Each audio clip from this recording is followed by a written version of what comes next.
Greetings, all. Happy Monday. Hope everyone is having a great start to their week. I am Lauren Rosen. I'm a licensed marriage and family therapist in California, and I work in several other states and places as well. I'm waiting on Kelley Franke so that we can get started with today's episode of Purely OCD. And here she is. So today we're actually going to just do a Q&A. Straight up Q&A. Oh, hello. Greetings, Earthling. Since we're doing that now. So I was just telling our viewers that we're doing a Q&A today. So we are. Yeah, we're looking for questions from you guys so that we can just provide some general information here about OCD. And this is not a replacement for therapy. This is for educational purposes only. Just as a reminder. Quick reminder, yeah. If you could ask the questions actually in the question box, that would be so killer because it's hard to catch them as they come up. Sometimes they go so fast. And also on top of that, sometimes we lose our feed and some of us, we can't see it. Tis true. Somebody put something in the question mark box, but it got cut off. So I don't have any questions just yet. Although I did see in the feed, since we're waiting on the question mark box, OCD and work. And I guess I'm curious as to a little bit more specificity with that, I guess dealing with OCD in a work context. Yeah, and we actually did a whole podcast on this, so you can find that on your podcast of choice. I think it's titled OCD in Work, in the Workplace. Conveniently. Yeah. Yeah, that's true. And we have it on YouTube and on our Instagram channels too, if you like. But I did just see a question pop in. Somebody was asking if sexual orientation OCD can start at the age of 12 to 13, which is quite specific. But one of the things that I want to make note of is that OCD does commonly start in either childhood, adolescent time period, or in early adulthood. So yeah, there's a hormone shift. Good old hormones. Things are happening in there, and yeah.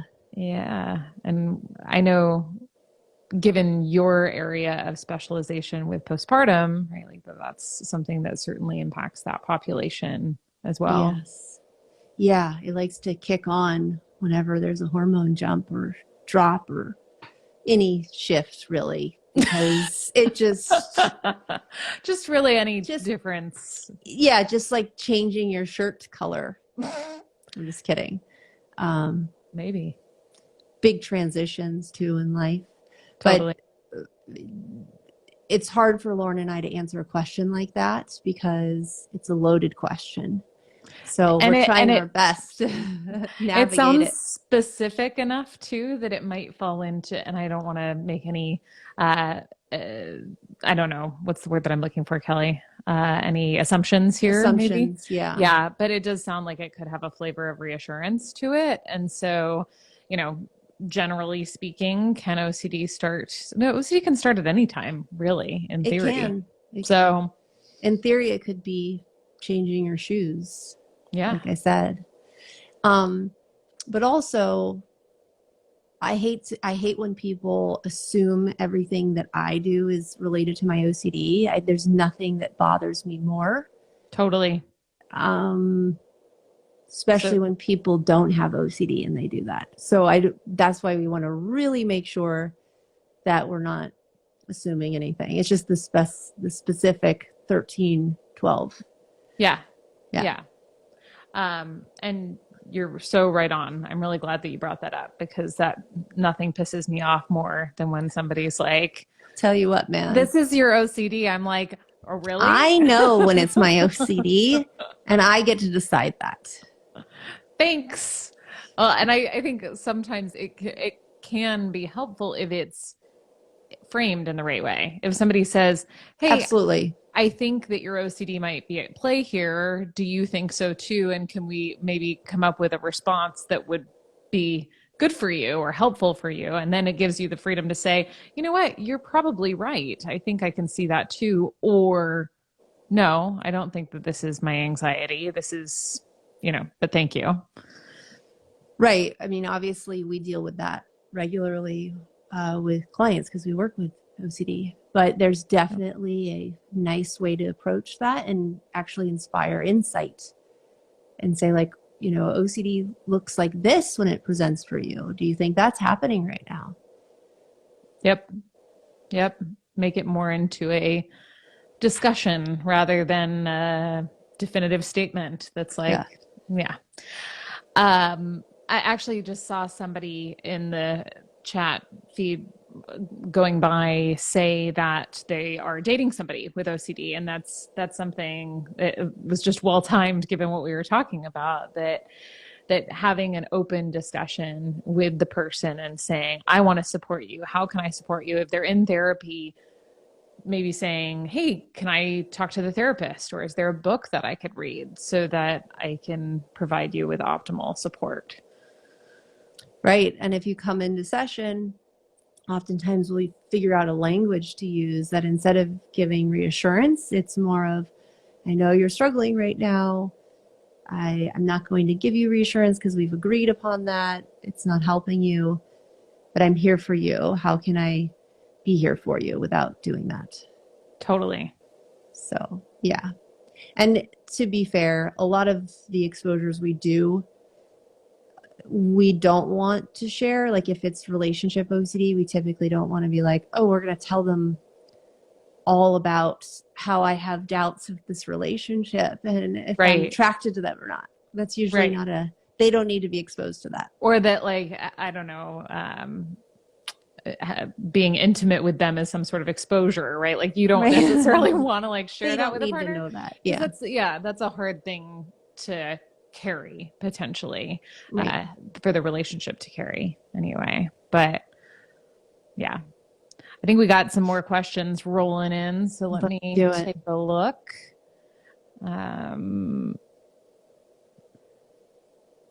Let's see. This is an interesting one.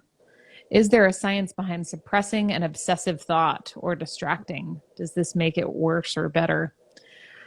Let's do an experiment. Let's just do a little brief experiment because there is some science behind this. And there's a lot of research. Mm-hmm. Yeah. So, Kelley, don't think about a pink zebra, please. Too late. Dang. Oh no, what happened? Instantly. Right. It's such a trap because the more that you try not to think about something, you have to think about the thing to not think about the thing. So it's a total trap. Right. Which is why it's so great to be the one on offense in OCD is like, I'm just going to go ahead and think about the pink zebra on my time. And there's something very powerful about that. I'm going to bring it up on purpose. I love pink zebras. Pink zebras are the best. I mean, that would be cool. Only pink zebra. It would be cool. But I think the funny thing is, and this is the research shows that people, when you actively try not to think about it, it comes up more. When you are ambivalent about it, like it can come and go, like think about it, you actually think about it less. So like when you actually even effectively are like, I'm going to think about this, you think about it less, which is crazy. Yeah, it's very counterintuitive. Very. But if we look at ACT, acceptance and commitment therapy, they would actually argue that, suppressing any emotion as well, right? Like sadness would almost be what's pushing depression. It's like, let yourself feel sad, but let's go do something of value while we're sad. Yes. Yeah. But trying to pretend like you're not is not healthy. Yeah, that's not a winning choice. No. And just allowing it to be there, and to your point, not letting it dictate your behaviors. The one thing I want to add to this that I think is important is this distracting piece, because, and it goes into what Kelley was just saying, is I don't think that distraction is helpful. I think refocusing is helpful. And and it's semantics, right? And for some people, I'm sure that distracting means refocusing. But from my vantage point, what we're talking about is allowing for thoughts to be there and then bringing your attention to wherever you want it to be, or letting the feelings be there and then bringing your attention to wherever your thoughts want to be, or where you want your attention to be. Words are hard sometimes. Yep. And so, and that's, same with thoughts and feelings, both, is if we can make space for them and then go on with life. That's the goal. Yeah, because I think oftentimes people go, oh, for example, if I tell someone, okay, what we're going to do is we're going to go for a walk. This is just a random example. I have no idea if this is going to even pan out appropriately, but I'm excited. Every time the intrusive thought comes, we're going to just come back, keep having the conversation with your friend while you're walking, redirect. They'll be like, oh, isn't that distracting from the thought? Aren't I supposed to sit in the thought? No. I mean, maybe. Yes, depends on it totally depends if we're doing an exposure where you're leaning in. But if I'm saying the homework for this week is redirect, refocus on the conversation, sometimes people think that's distracting because we're not bringing it on. But guess what? That thought's going to be with you regardless. So you're going to have to redirect, refocus 1,000 times in just a 5-minute walk. Yeah. It's so true. It's the element of returning over and over and over again and it's a practice. And I actually think almost exclusively that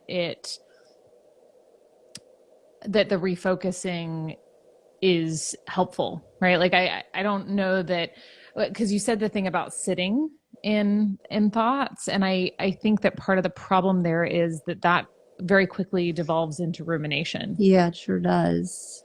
So I'm talking about like bringing it on, right? Like, oh yes. Yeah. Can't wait to stab them when we go around this bend. So excited, but right now I just have to feel my feet in my shoes. So I guess I'll stab them when we turn the corner. Yeah. Wait and do that then. Yeah. Yeah. So let me look at the questions. And also a quick reminder is that, or maybe it's not a reminder, maybe it is, hold on, I'm blocking people. Is that Lauren and I will not be doing a podcast for the next 2 weeks. Yep. I will be moving. Lauren will be doing exciting things, and yes, I will be out of town. So, but we will look forward to restarting in mid-April timeframe. Yeah. Thank you. That was a good reminder. Yes. So any tips on how to stop obsessing over if my job is fit for me? I thought that was an interesting one. I'm so curious if this person gets stuck on other decision-making stuff. But it also reminds me a little bit of like relationship OCD. Right? Yes. Because our OCD people traditionally think it's like partner related, but I would argue it could be relationship with anything, including a job, a friend, a child. Yes. Yeah. Yeah. And so it can be the rightness of fit. It can be how I feel about the person. It can be whether or not I'm good enough or person or job. Right. Yeah. Yeah. So any tips on how to stop obsessing? Well, it's not obsessing we're worried about. It's the compulsing we're worried about. So the intrusive thoughts, gotta let them be there. But the compulsions are likely mental rumination, checking, comparing, That's just my guess. Asking others. Yeah. And what it's down to is accepting that we don't know whether or not the job is right Right. for you. Like accepting the uncertainty around maybe it's not the perfect job, assuming of course that it's the good enough job. And if you've been in the back and forth a lot, it's because it's quite common to reflect generally on whether or not uh, a career suits you. But there's obviously a limited viability in asking that question over and over again and trying to answer it over and over again. So if you find yourself checking your emotions to see if you're really enjoying your job, or if you are find yourself in sort of a back and forth, like a mental debate about whether or not the job is a good enough fit for you, that doing what we were just talking about and saying, I don't know, but I'm walking down the street with my friend right now. So, I'm choosing the job today. But, this is not a replacement for therapy, as we had said earlier. So we don't know the details of your case. We can't specifically tell you any advice or just generally tips on how to, if it's in fact OCD, how to respond to it, which is we don't have the answer, and choosing to actively not figure that out. Yep. Well, and accepting the risk that comes with that. Yeah, maybe what's the maybe there? Like maybe I lived my whole life in the wrong career, essentially, Yeah, could have lived a whole nother version of myself that brought all this opportunity. Yep. Yes. There's no right fit for anything. Well, that's the thing. It's such a trap. There's right. What does that even mean? Is right the one that you enjoy most? Is it the one that you're best at? Is the one where you have the most to learn? Which is, if we're going back to relationship OCD, that can also apply in that realm as well. Is like, what's the right partnership? Is it the partnership where everything's smooth sailing and you never have any disagreements? Well, that doesn't actually really serve your growth. Although I do feel like that with you.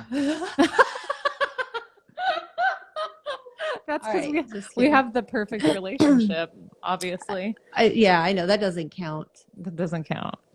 I liked that this sort of dovetailed into what we were talking about before, just talking about, which is what to do when you are overthinking even the smallest decisions you make. Obviously, work's not a small decision. I'm not saying that, but no, this ability to go into the back and forth around pretty much anything. I've worked with people who have difficulty choosing the type of fruit they're going to buy at the grocery store, right? And that they'll get stuck in the back and forth. And then once they find the type, it's like, well, which one is the right one? So this can really come up with anything. Anything. Yeah. Cheesecake Factory. Oh boy. Menu. Yes. But yeah, so it's actually Dr. Jonathan Grayson has a great article, I think, on this on his website, I want to say. If not, it's in his book. But he kind of breaks down all the choices in life, like buying a new car, getting a house, choosing a college, choosing what groceries to, what you're going to eat that night, what gas to buy, what color shirt you should wear. He kind of breaks down tiny decisions, medium, and then harder decisions.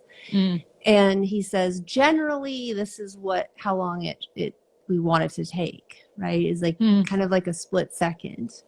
Yeah. Which I thought was interesting. I really like that chapter, but that's way cool. I don't know that I've read most of Freedom from OCD, but I don't know that I've seen that. And that's interesting because to that end, the work that I usually do with clients around this is, okay, we're going to limit the amount of time that you have to make a choice. And then you're just going to land and you're going to make the maybe good enough choice, but who knows?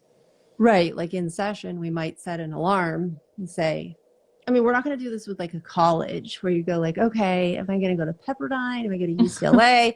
Okay, you got 1 minute on the clock. Let's go. Good luck. But if it's something like, what am I going to have, almond milk or am I going to have oat milk? you got 30 seconds. I'm going to time it. And then if you don't choose it, I'm going to choose it for you. And then you have to live with that for the whole week. Yeah. So moving fast. Yeah. And saying maybe it was the wrong choice. Yeah. Somebody just mentioned we want lasting peace, and that's another iteration of that. And I think it's absolutely right. Is I don't want to make the wrong decision because that's going to make me uncomfortable. Yeah. And it's this sort of false promise that at the end of one of the choices, whether it's about your sexual orientation or your relationship or your job or anything, your mic is this the right mic for me? Like that at the end of this, if I make the right decision, then I'm going to have lasting relief, which is it's such a lie. Lasting relief doesn't exist. God, I would really, per our conversation earlier. I know. We were just talking about. I was like, I think all the like major life things are done now, right, Lauren? Okay, I gotta move. I got all this. Okay, business started. Are there any others that I should potentially look for? Coming around the bend? Yeah, no, probably because you can't watch out for all of them because absolutely there will be. Yeah. So, with all that said, I know that we need to keep today short. Do you want to take one more, or shall we wrap it? I probably should wrap it. I'm sorry. I would stay here all day if I could. I know. That's same. So I hope your hair looks just awesome, by the way. Well, thank you. Yeah. I'll take it. I appreciate it. I hope everybody has a really great several weeks. We'll look forward to seeing you again in like mid-April, and be well, guys, and be well, friend. Be well. I'll talk to you soon. Okay. Bye. Okay. Bye.